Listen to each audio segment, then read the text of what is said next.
अरे ये क्या बहू, एक ही दिन में 100 बच्चों को जन्म दे दिया। आज पहली बार मैंने किसी को देखा है जिसने 100 बच्चों को जन्म दिया हो। अरे माँ जी, आप ही तो बच्चा बच्चा कर रही थी। अब जब इतने सारे बच्चे आपको मिल गए तो अब आपको दिक्कत हो रही है। अरे बहू, मैंने तो अपने वंश को चलाने के लिए एक पोता मांगा था, 100 पोते नहीं। अब तो मुझे ऐसा लग रहा है कि ये मेरा घर नहीं बल्कि गांव बन जाएगा। आखिर ये क्या माजरा है?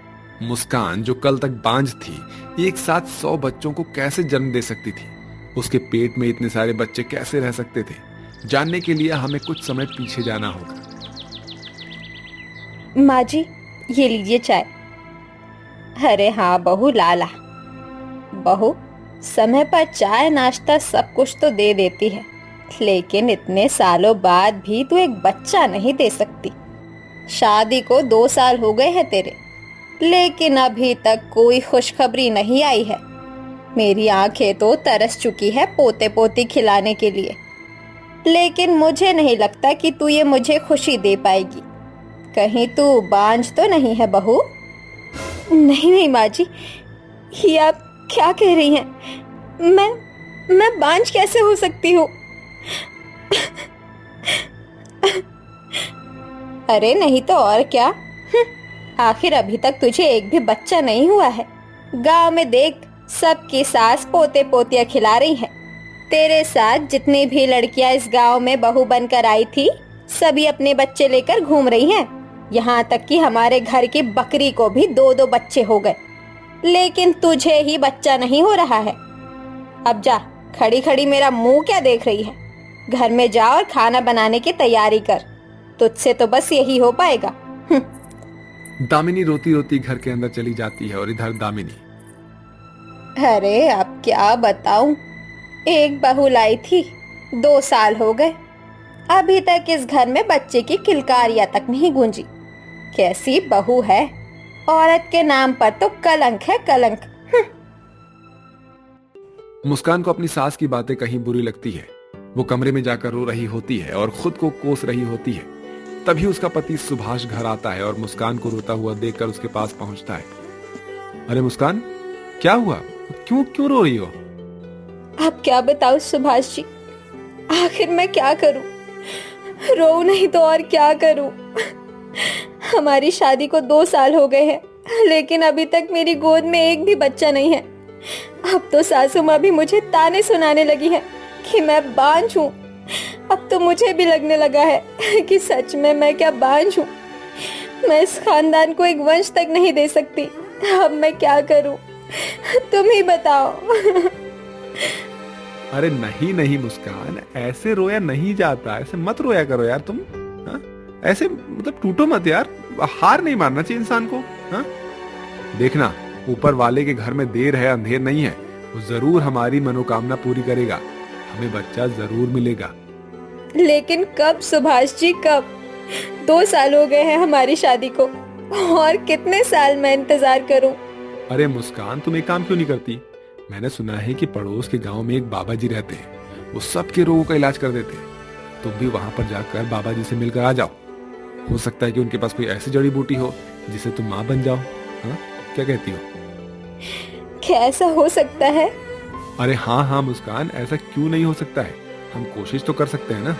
कोशिश करने में तो कुछ नहीं जाता है। क्या पता कौन सा तरीका काम आ जाए। ठीक है, फिर कल ही मैं उन बाबा से मिलकर आऊंगी। इसके बाद अगली सुबह मुस्कान उन बाबा यानी वैद्यराज जी से मिलने के लिए निकल पड़ती है। ऐसे ही काफी देर तक चलने के बाद एक कुटिया के पास पहुंच जाती है। लग रहा है उन बाबा जी का घर यही है, यही तो बता रहे थे। अरे हाँ, यहाँ तो बोर्ड भी लगा हुआ है, वैद्यराज। चलती हूँ अंदर। हे ऊपर वाले, आप अपनी कृपा बनाए रखना, वैद्य जी के पास मेरे उस रोग का इलाज हो। ऐसा कहकर मुस्कान धीरे धीरे उस घर के अंदर चली जाती है जहाँ वैद्यराज जी अंदर कमरे में बैठे हुए थे। वहां पर मुस्कान पहुंचती है। प्रणाम वैद्यराज जी। आयुष्मान भव पुत्री। बताओ बेटी, यहाँ कैसे आना हुआ? क्या परेशानी है तुम्हारी? वैद्य जी, मेरी शादी को 2 साल हो गए हैं, लेकिन अभी तक मैं माँ नहीं बन पाई। अब तो मेरी सासू माँ भी मुझे रोज सुनाने लगी हैं कि मैं कभी माँ नहीं बन सकती। क्या आपके पास ऐसी कोई जड़ी बूटी है जिससे मैं संतान का सुख पा सकूं? अरे बस ये बात, ये वैद्यराज के पास हर किसी रोग का इलाज है, तो इसका क्यों नहीं होगा? अभी देता हूं तुम्हें, और तुम्हें अवश्य संतान सुख की प्राप्ति होगी बेटा। फिर वो वैद्यराज एक पोटली में से कुछ बीजें निकालकर मुस्कान को देते हुए कहता है, ये लो बेटी, ये बीज लो, ये बच्चे का बीज है, ये तुम्हारे पेट में संतान की उत्पत्ति करेगा। इस बीज के खाने से तुम्हें बच्चा अवश्य मिलेगा। हर रोज एक बीज खा लेना, फिर देखना कमाल इसका। धन्यवाद वेद जी, जो आपने मुझे इतनी अमूल्य दवा दी। मैं काफी खुश हूँ। आपका शुक्रिया अदा मैं कैसे करूँ? अरे बेटी, शुक्रिया अदा करने की कोई जरूरत नहीं है, मेरा तो ये कर्तव्य है। जाओ बेटी जाओ, और सदैव सुखी रहो। इसके बाद मुस्कान बीज लेकर वहां से चली जाती है। रात का वक्त हो रहा था। मुस्कान का पति सुभाष और उसकी सास सभी सो चुके थे। मुस्कान वो बीज लेकर आती है जो वैद्य जी ने उसे दिया था। वो बीज मुस्कान खा लेती है और जाकर सो जाती है। अब ऐसे ही दिन बीतने लगते हैं और मुस्कान ऐसे ही हर रात सोने से पहले एक बीज का सेवन करती है, पूरे 1 महीने तक। लेकिन उसके बाद भी मुस्कान पर इसका कोई असर नहीं होता, जिस कारण मुस्कान काफी चिंतित हो जाती है। अरे मैंने वेद जी द्वारा दिया बीज 1 महीने तक सेवन किया, लेकिन उसका कोई असर क्यों नहीं हो रहा है? मैं गर्भवती क्यों नहीं हो पा रही हूँ? मुस्कान खाना बनाते हुए बस यही बातें अपने आप से बोल रही थी कि तभी उसका पति सुभाष उसके पास आता है। अरे मुस्कान, अरे मुस्कान, कहाँ हो? अरे तुम तो खाना बना रही हो यार। दरअसल मैं तुमसे एक बात पूछना चाह रहा था। हाँ, मतलब वही बात कि उन वैद्यराज जी के पास तुम गई थी ना?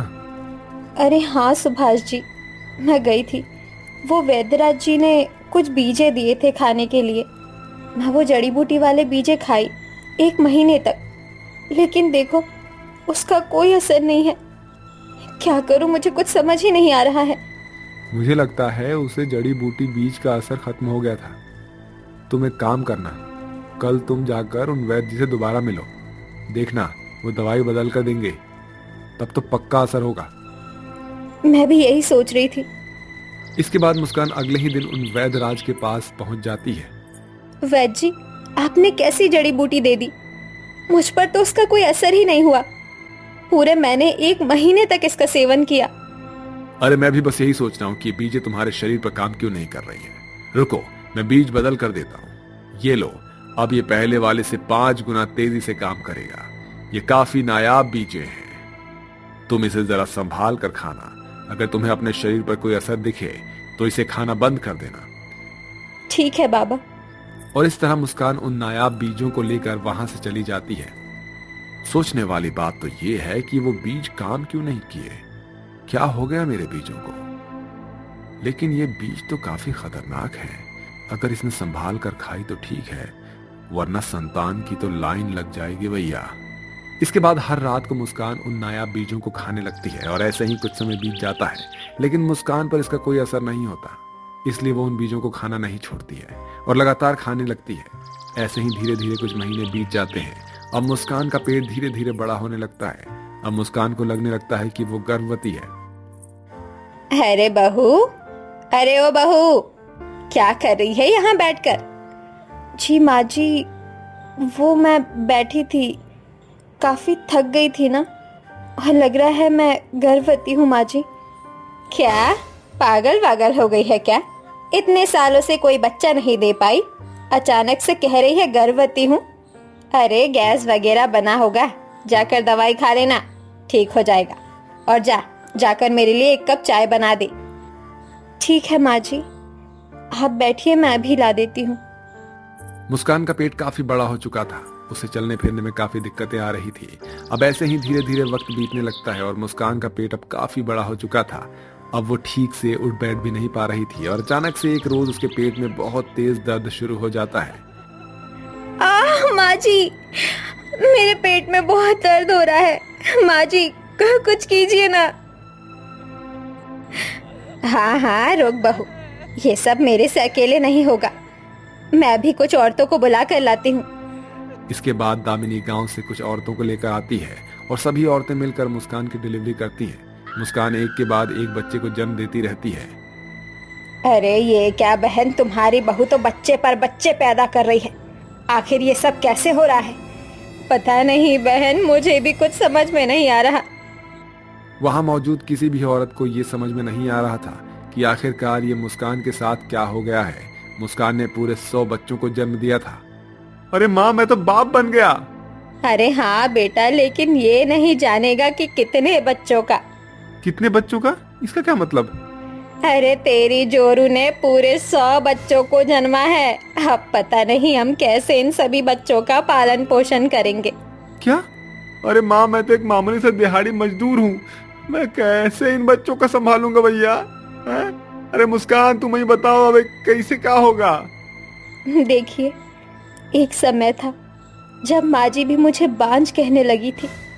मैं जानती हूँ कि बांझ शब्द सुनना कैसा लगता है, इसीलिए मैंने ये फैसला किया है कि मैं अपने संतानों को उन माँ को सौंपूंगी जिनका कोई संतान नहीं है। अरे वाह मुस्कान, ये तो तुमने बिल्कुल सही सोचा है। हाँ बहू, मैं तेरी सोच को दाद देती हूँ और मैं तुझसे माफी भी मांगती हूँ आपने किए के लिए। कोई बात नहीं माँ जी, आप मुझसे बड़ी हैं, आपको माफी मांगने की कोई जरूरत नहीं है।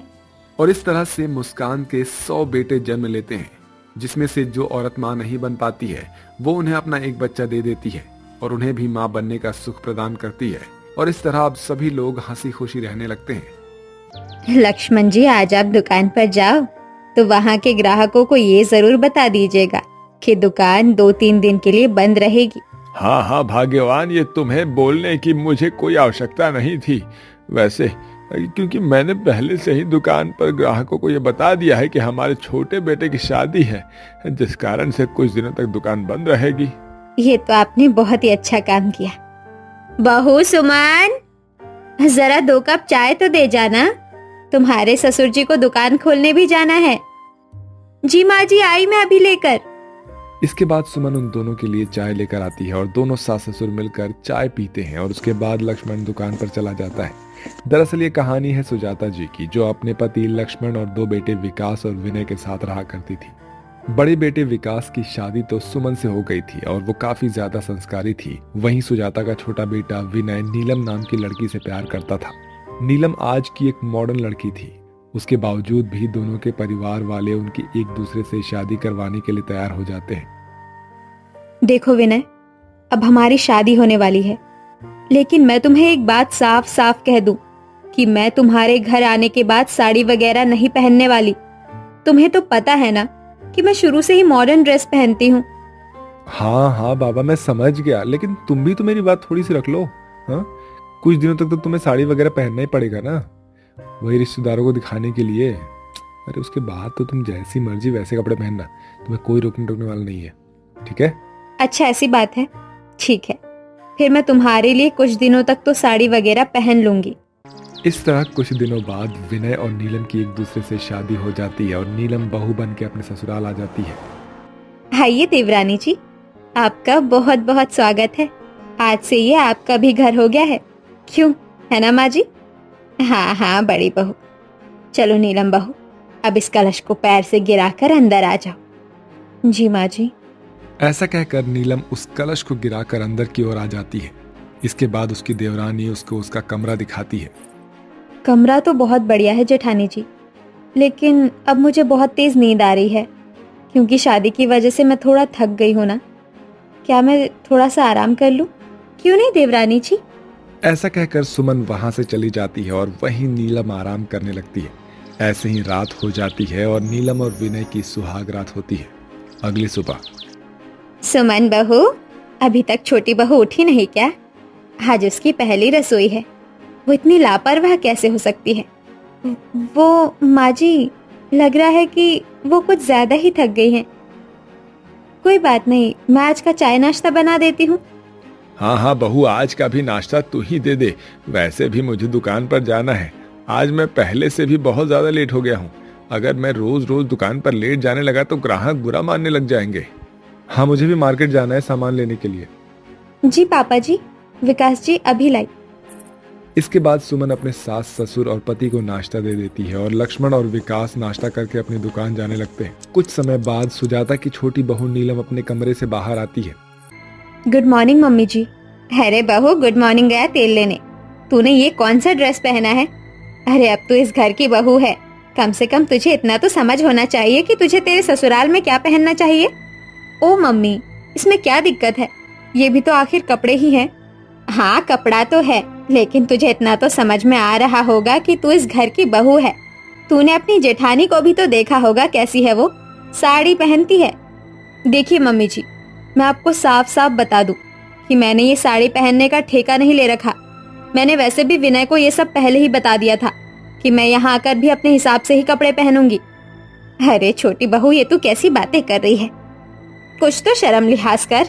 इस घर में तेरे ससुर और जेठ भी रहते हैं, कम से कम उनका तो तू ख्याल रख। और तू क्या इस नाइटी में अपनी पहली रसोई करेगी? हेलो सासू माँ, मैं ये कोई रसोई वसोई में नहीं जाने वाली हूँ। रही बात ससुर जी और जेठ जी की, तो वो तो अभी घर में नहीं है ना। वो लोग तो अपने अपने काम पर चले गए। चलिए इन बातों को छोड़िए और मेरे लिए नाश्ता लगा दीजिए। इस तरह नीलम किसी की भी एक नहीं सुनती और डाइनिंग टेबल पर आकर बैठकर नाश्ता करने लगती है।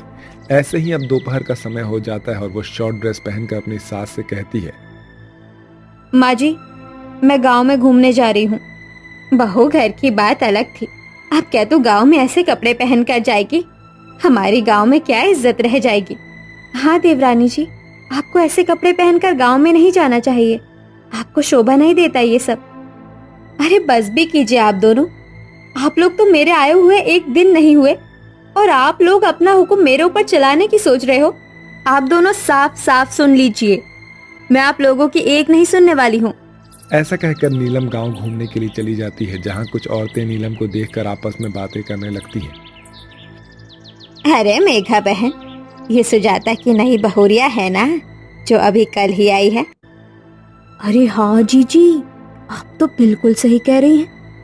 ये तो विनयवा की मेहरारू है। इसके तो सच में चाल लक्षण बिल्कुल भी ठीक दिखाई नहीं दे रहे हैं। हाँ बहन, सुजाता जी के तो भाग ही फूट गए जो उन्हें ऐसी बेशरम बहू मिली है। तभी नीलम वहां से गुजरते वक्त उनकी बातें सुन लेती है और उनसे कहती है, अरे ओ ओल्ड लेडी, क्या बोल रही हो तुम दोनों मेरे बारे में? कुछ नहीं, हम तो बस तुम्हारी तारीफ ही कर रहे थे कि तुम कितनी सुंदर हो। अच्छा ऐसी बात है, तो करिए करिए और तारीफ कीजिए।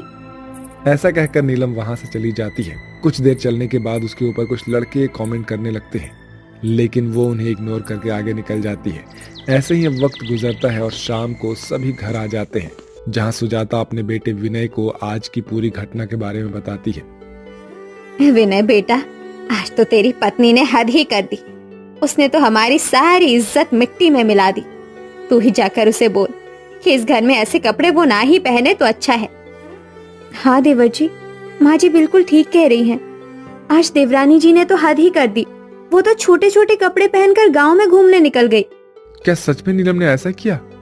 ठीक है माँ, भाभी, आज इस बारे में नीलम से मैं बात करूंगा और उसे समझाऊंगा। ऐसा कहकर विनय अपने कमरे में चला जाता है और अपनी पत्नी को समझाने की कोशिश करता है, लेकिन वो विनय की एक बात नहीं सुनती और कहती है, देखिए विनय जी, मैंने आपसे तो पहले ही कहा था कि मैं अपनी इस मॉडर्निटी को नहीं छोड़ूंगी और जैसा मेरा मन करेगा मैं वैसे कपड़े पहनूंगी। पर नीलम समझने की कोशिश करो, ये तुम्हारा ससुराल है और यहाँ क्या विनय जी? देखिए, अगर आपको मेरा यहाँ रहना सही नहीं लग रहा है तो आप मेरे साथ मेरे मम्मी पापा के यहाँ चलिए। ये बात सुनकर विनय चुप हो जाता है और नीलम को कुछ भी नहीं बोलता। नीलम इसके बाद भी ऐसे ही गांव में शॉर्ट ड्रेस पहनकर घुमा करती है और उसके ससुराल वाले उसे ऐसा करते हुए देखकर बिल्कुल भी रोक नहीं पाते। कई बार उसकी सास और देवरानी उसे समझाने की कोशिश भी करती हैं, लेकिन वो किसी की बातें नहीं सुनती। ऐसे ही एक दिन नीलम गांव घूमते घूमते ससुर की दुकान पर पहुंच जाती है। पापा जी, मुझे 2-4 चिप्स के पैकेट दे दीजिए। मुझे गांव घूमते घूमते बहुत भूख लग गई है। सोचा कि जब पास में ही ससुराल की दुकान है तो मुझे कहीं और से खरीदने की क्या जरूरत। वो तो ठीक है बहू, पर तुम यहाँ कैसे और ये तुमने क्या पहन रखा है? देखिए पापा जी, मैं कोई यहाँ बहस नहीं करना चाहती। चुपचाप मुझे चिप्स का पैकेट दे दीजिए ताकि मैं यहाँ से चली जाऊँ।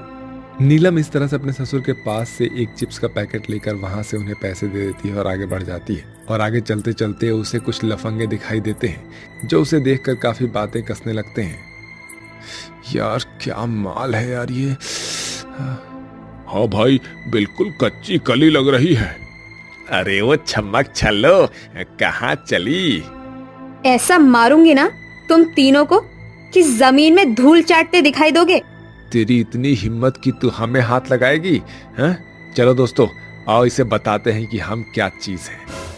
ऐसा कहकर वो तीनों गुंडे नीलम को एक पेड़ के पास ले जाते हैं और वो तीनों उसके साथ जबरदस्ती करने लगते हैं।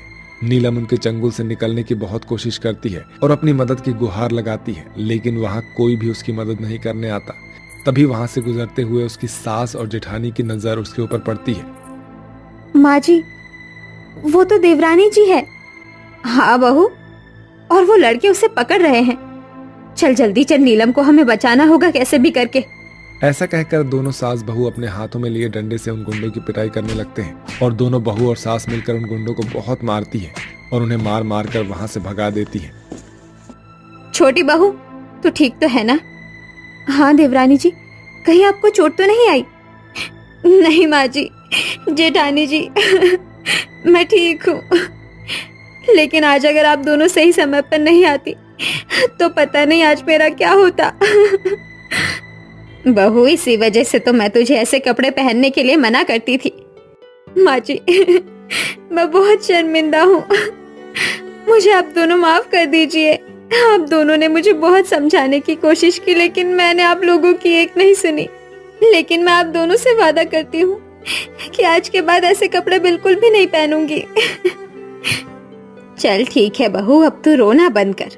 हाँ, और आज से ही आप अपनी जिंदगी की नई शुरुआत कीजिए। उस दिन के बाद से नीलम एक सीख लेती है कि वो संस्कारी बहू की तरह ही अपने ससुराल में रहेगी और अब वो साड़ी के अलावा और कुछ भी नहीं पहनेगी। इस तरह से सभी लोग खुशी खुशी रहने लगते हैं।